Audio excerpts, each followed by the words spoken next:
In this lesson, we're going to learn how we can set up our basic color render layer and our render passes. So here's where we left off, and our render is looking okay, but we obviously just don't want to click render and then try to modify this image in our compositing application. It would be great if we could break this into multiple layers so that we can tweak and modify individual parts of this render as separate pieces, so we can do color grading and color correction to match the rest of our scene. So the first thing we want to do is go into our channel box, and let's go to our render layer section, and let's just create a new layer. And let's call this color pass. So inside this color pass layer, we want to add in our geometry. Now we just want the sign geometry inside of our color pass. We do not want any of our ground or shadow geometry. So let's select our sign group here, go to our color pass, right click, and go to add selected objects. And now here is our sign in our scene. Now of course we can not only have our sign, we need some of our lighting and our environment. So let's go back to our master layer, select our environment here, and shift select our light. Jump back to the color pass, and again add selected objects. So let's see what this looks like so we can continue modifying it. Okay, this looks decent, but however, we don't really want this background in our scene. So when it comes time to render this out, we'll select our camera here, go to our image plane, and change the display mode from RGBA to none. And now, when we render this out, we will not have the actual camera projection in our scene. We will just have our object and our environment. Now, of course, we do not want our environment to be in our color pass because, as you can see, we'll need a separate matte pass to cut it out. So let's just grab our environment sphere, and let's turn off primary visibility. Now you'll notice it turned orange. That's because we're on a render layer, so it set this up as a override, or a layer override, I should say. And so now if we render this, it will not be visible, and so we'll just have our sign isolated, and that will really help us later on. So we have our sign, and if we hit the alpha button, we have our correct matte. So now that we have this, let's go and take a look at the layer system that we actually want to output. So let's jump over to our render settings, and let's jump to the passes we want to output, I should have said earlier. Okay, so let's just double check and make sure that we're on our color pass. And so now we need to add in some render passes. So let's click this button here, and now we have a huge list of different render passes we want. Now I just want to focus on the color specific passes. So in this case, it's going to be diffuse, and we're going to have some indirect lighting when we turn on Final Gather. So let's check indirect, and then finally let's check on our specularity.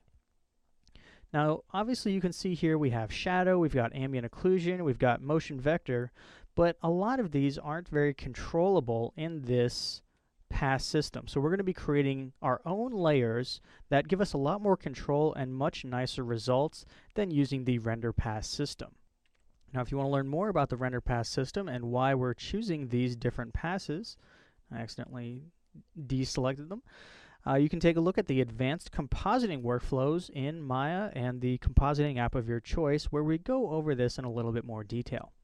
So with direct, indirect, and specular selected, let's create and close, and let's click add to add these or associate them with our color pass. So now when we render this out, we'll have a master beauty, a diffuse, which is just our basic diffuse lighting, and indirect, which will be all of our final gather contribution, and specular, which will be the specular highlighting on our object.